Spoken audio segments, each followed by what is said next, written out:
Welcome to wizard.com. I'm maths teacher Aditi.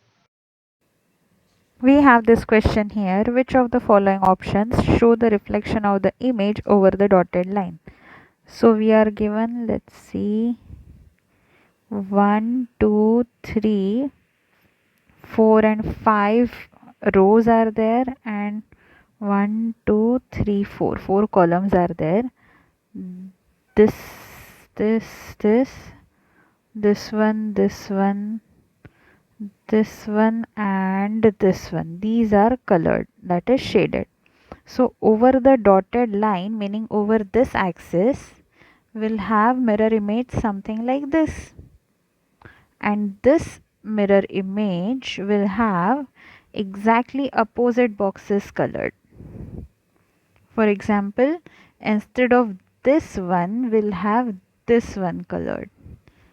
For these two, we'll have these two colored.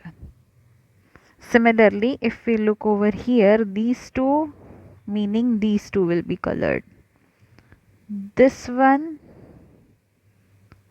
will have mirror image over here, so this one will be colored, and this has mirror image over here, so this one will be colored.